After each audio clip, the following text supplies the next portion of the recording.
आप सभी को जय श्री कृष्णा, राधे राधे। तो आज फिर सुनाते हैं लड्डू गोपाल की ज्ञानवर्धक सत्यलीला कथा, जिससे आपको बहुत कुछ सीख मिलेगी। आपसे भी जाने अनजाने कोई गलती नहीं होगी। और अगर आप भी लड्डू गोपाल की सेवा करते हैं तो इस वीडियो को फुल वॉच ज़रूर करिएगा, क्योंकि हमसे ना अनजानवश हो जाती। कभी भी कोई भी भक्त हो, जो भी लड्डू गोपाल के भक्त हैं, वो कभी जानबूझ के गलती नहीं करते हैं। उनसे अनजानवश ऐसे कि हमें उस चीज़ का नॉलेज नहीं होता है और हमसे वो त्रुटि हो जाती है। बस यही कारण होता है कि हमसे जो त्रुटि होती है उसकी वजह से जो हमारे कन्हैया हैं वो कुछ टाइम के लिए रुष्ट हो जाते हैं। लेकिन हमारे जो लाला हैं बहुत प्यारे हैं। अगर हमसे कोई त्रुटि होती है ना, तो वो किसी न किसी बहाने से, किसी न किसी माध्यम से हम तक वो जानकारी ज़रूर पहुंचाते हैं। तो ये भी अगर वीडियो आपके पास पहुंच रहा है तो इसमें भी अपने कन्हैया की कृपा सोचिएगा, कृपा समझिएगा। और आपके जान पहचान में जो भी लड्डू गोपाल की सेवा करते हैं, उनके घर में लड्डू गोपाल हैं, तो उन तक ये वीडियो ज़रूर पहुंचाइएगा, जिससे कि उनसे कोई त्रुटि ना हो और उसका फल आपको भी प्राप्त हो। तो ये जो सत्यलीला कथा है ये नीलू जी ने शेयर की है। नीलू जी लड्डू गोपाल की कोई सेवा नहीं करती हैं, ना तो उनके कभी घर में लड्डू गोपाल की सेवा होती है। लेकिन वो भक्ति से कैसे जुड़ी, लड्डू गोपाल से फिर कैसे जुड़ी, ये सब कुछ हम इस सत्यलीला कथा में सुनेंगे। तो नीलू जी की शादी होती है जिस परिवार में, जिस घर में, वो जो घर था वो कृष्ण भक्त था। मतलब पूरे घर के लोग भगवान श्री कृष्ण की सेवा करते थे। लड्डू गोपाल को उनकी जो सास हैं वो बहुत मानती थी, बहुत सेवा करती थी। सेवा करने का कारण भी था कि उनके, देखो, हर किसी के जीवन में कोई ना कोई परेशानी आती है, और जब हमारी उस परेशानी का समाधान किसी भी माध्यम से होता है ना, तो वो भावुक पल होते हैं और वो चीज़ हम कभी भूल नहीं पाते। चाहे वो कारण कोई भी हो, चाहे वो इष्ट हो या किसी के माध्यम से हो या किसी घर परिवार के। तो ऐसे ही इनके जीवन में भी बहुत परेशानी का समय आ गया था।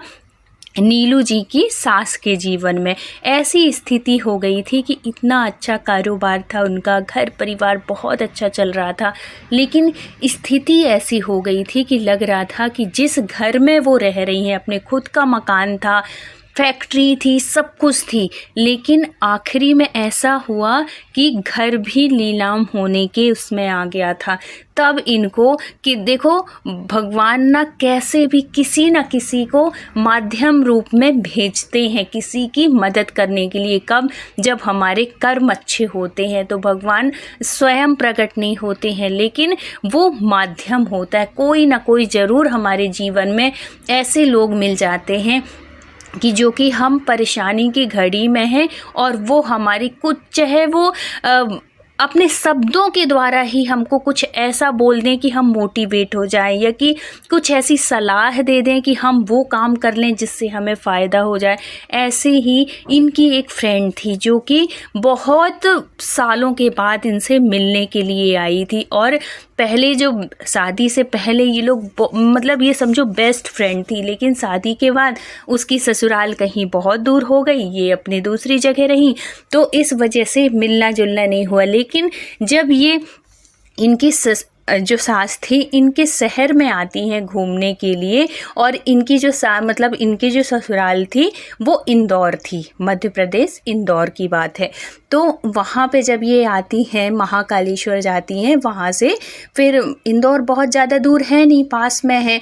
तो उनको लगता है कि यार, जो बचपन के जो दोस्त होते हैं ना, उनसे बहुत लगाव होता है, और ये तो थी ही बहुत मतलब क्लोज़ फ्रेंड थी। तो उस टाइम पे क्या था कि फ़ोन उतना ज़्यादा नहीं चलता था, और जब लड़कियां जाती हैं ना तो कभी कोई आया कभी कोई आया, तो मिल पाए नहीं मिल पाए, बहुत साल हो गए थे इनको मिली नहीं थी। तो ये इनकी जो फ्रेंड थी वो किसी से, घर वालों से इनका एड्रेस सब कुछ लेती हैं और फिर अचानक पहुंचती हैं उनके घर। जब ये जो थी इनकी सास जो थी, जब अपनी फ्रेंड को आता देखती है, मतलब घर में एकदम से इतने सालों के बाद, जो कि जिससे हम बहुत प्रेम करते हैं, जो हमारे मतलब बहुत क्लोज़ जो होता है वो सामने खड़ा हो जाए तो कितनी खुशी होती है। और हमारे बचपन के दोस्तों की तो बात ही अलग होती है, वो तो जीवन में कभी नहीं भूले जाते। तो ऐसे ही हुआ इनके साथ।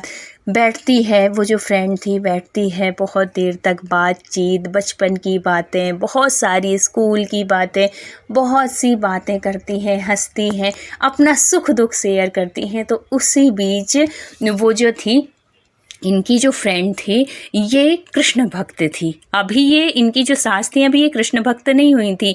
तब जब ये अपनी परिस्थिति बताती है, बहुत अच्छी स्थिति से आज ऐसी स्थिति आ गई कि आज या कल कब बिक जाए कोई पता नहीं है, कब ये घर नीलाम हो जाए, कब वो हो जाए कुछ भी पता नहीं है। इतना ज़्यादा जब अपनी सहेली को दुखी देखती हैं तो वो कहती हैं कि देख, मैं जो कहूँगी तू मानेगी, तो वो बोलती हैं तो जो कहेगी मैं मानूंगी, बस ये सब कुछ संभल जाए, जैसा था कारोबार जैसा था वैसे ही हो जाए, तो जो कहेगी मैं वो करने के लिए तैयार हूँ। तो वो जो सहेली थी वो कहती है कि तेरे को और कुछ नहीं करना है, बस सिर्फ पूजा का मैं बताऊँगी। तो पूजा में क्या करना है कि तो अपने घर में लड्डू गोपाल की सेवा शुरू कर दी, क्योंकि लड्डू गोपाल जिस घर में, और लड्डू गोपाल कौन है, साक्षात श्री हरि हैं, और जहाँ श्री हरि रहेंगे वहाँ लक्ष्मी जी तो रहती ही हैं।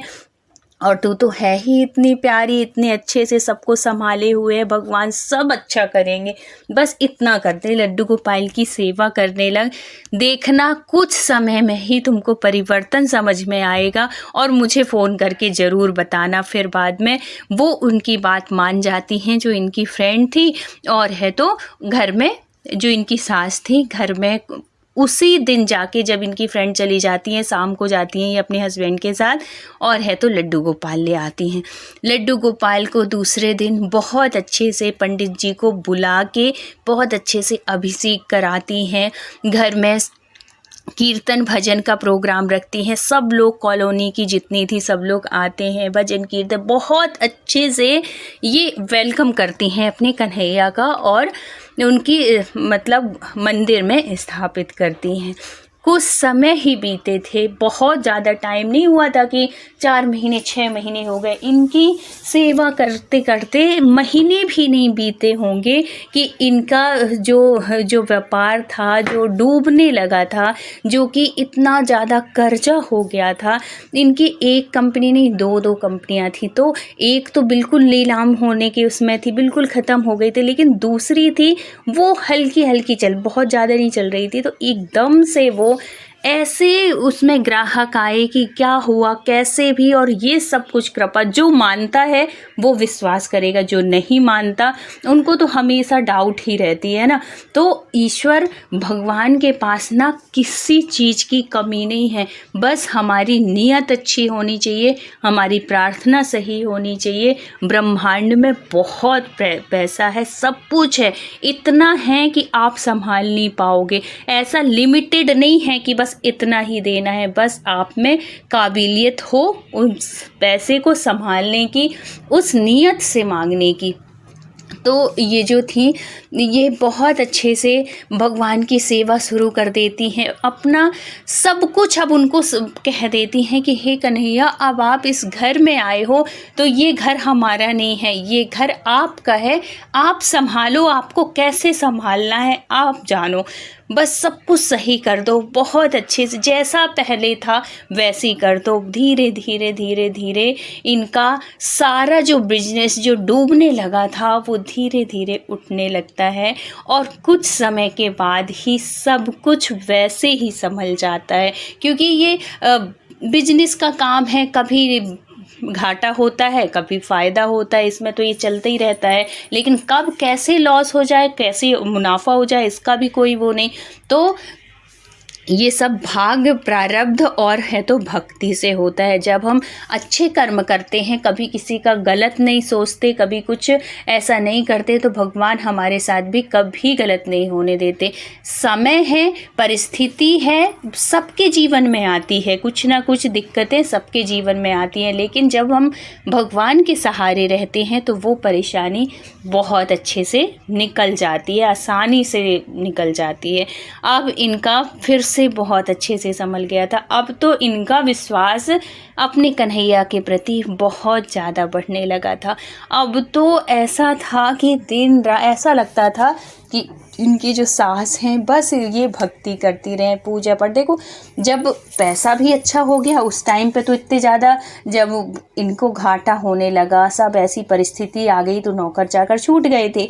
लेकिन जैसे ही इनकी परिस्थिति सब कुछ अच्छी हुई फिर नौकर चाकर लग गए, क्योंकि हर चीज़ तो पैसे ही का कमाल है भाई। फिर सारी सुख सुविधाएं फिर शुरू हो गई।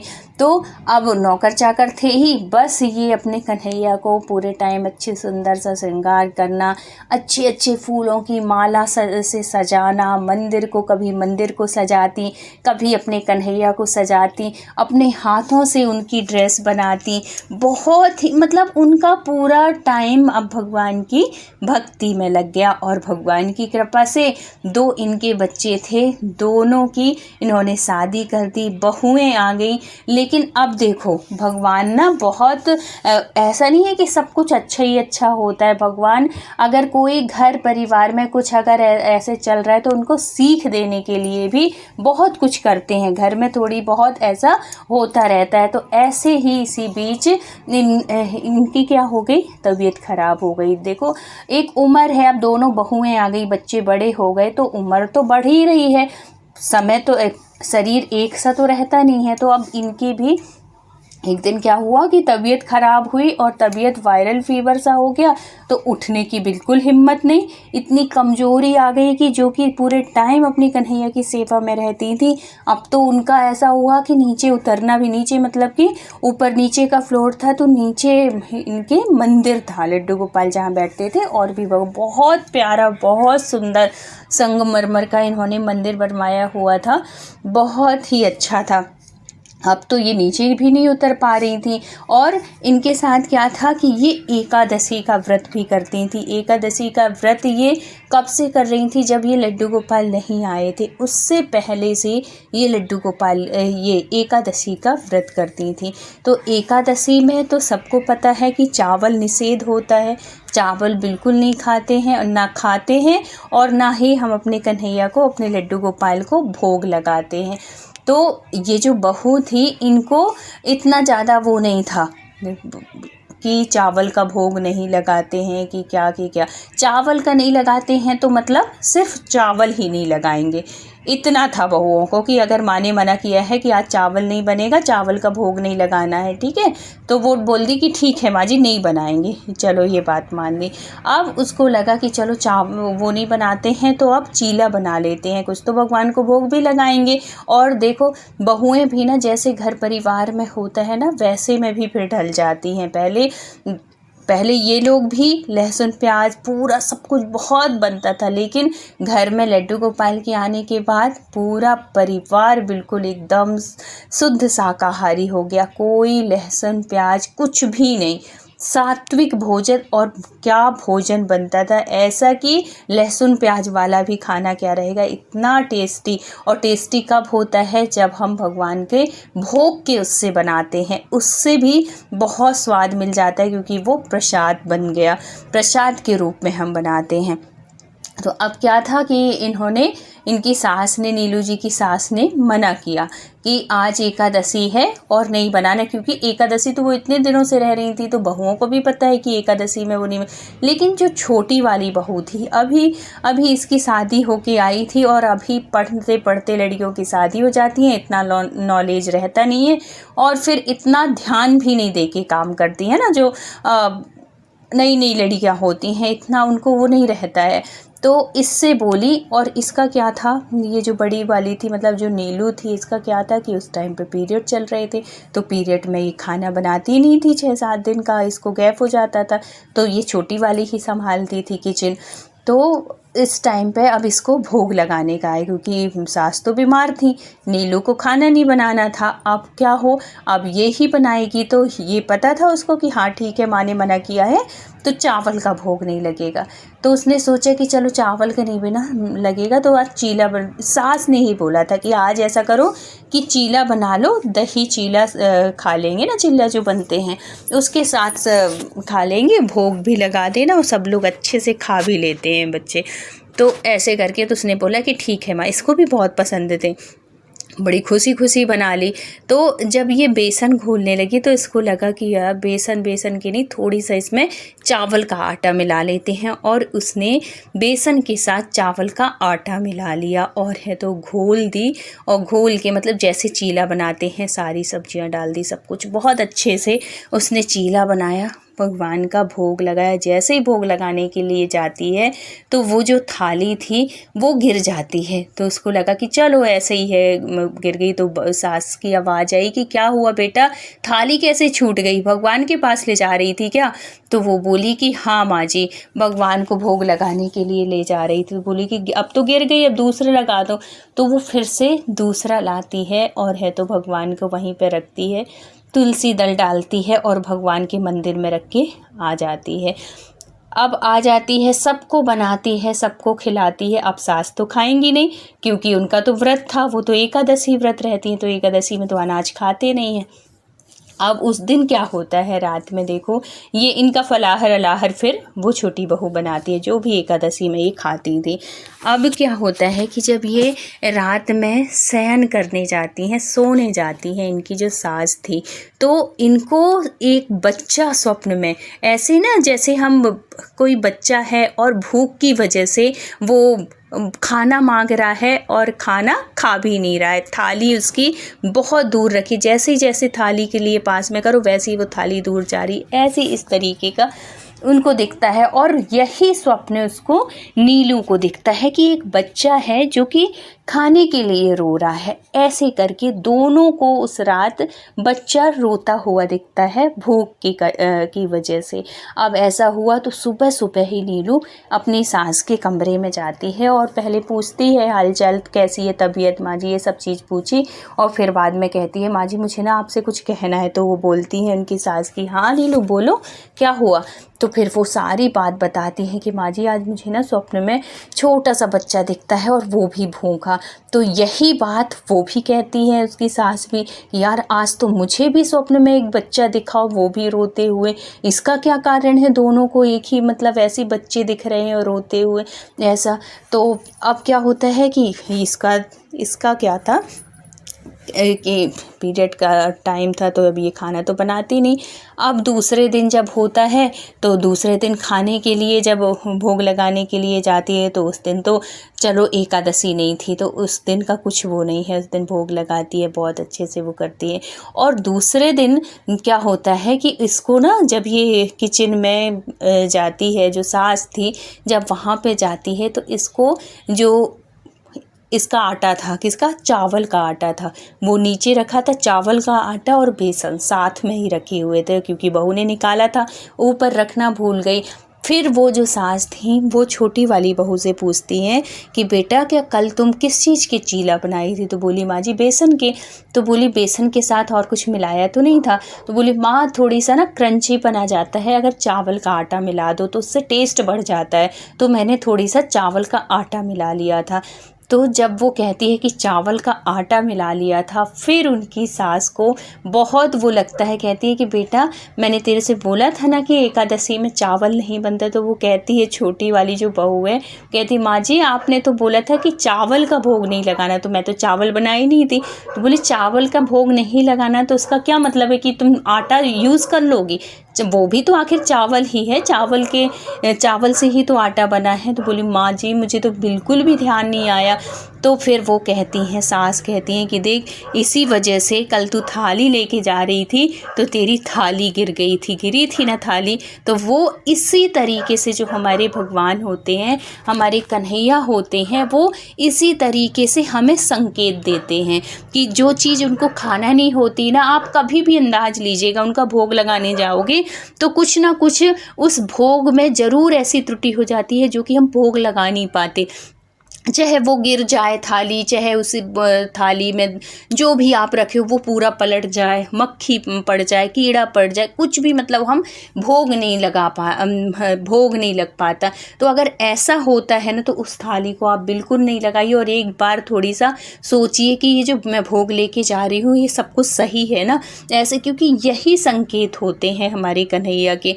फिर क्या था, फिर उसको भी अपनी गलती का एहसास होता है और जो उनकी सास थी वो भी जाती हैं कन्हैया के पास और माफ़ी मांगती हैं कि हे कन्हैया, अनजानवश गलतीवश ये हुआ है, किसी ने जानबूझ के नहीं किया, तो उसको भी माफ़ कर दे, एक बालक समझ के माफ़ कर दें, अब ये गलती दोबारा नहीं होगी। तो हमारे कन्हैया तो है ही बहुत दयालु, बहुत कृपालु, अपने भक्तों की हर गलती को वो माफ़ करते हैं। कब? जब वो भक्त कह दे कि हे कन्हैया, अब ये गलती मैं दोबारा नहीं करूँगा या करूँगी, तब कन्हैया हमारे उस चीज़ को माफ़ कर देते हैं। तो आप भी कभी भी एकादशी में चावल से बनी किसी भी चीज़ का भोग मत लगाया करिए, क्योंकि एकादशी में चावल निषेध है। निषेध कहाँ नहीं है, सिर्फ जगन्नाथ जी में भोग लगता है, बाकी कहीं भी भोग नहीं लगता। तो अगर वीडियो अच्छा लगा हो तो प्लीज़ लाइक, शेयर और सब्सक्राइब करिएगा। फिर मिलते हैं किसी धार्मिक सत्य घटना के साथ, तब तक के लिए राधे राधे।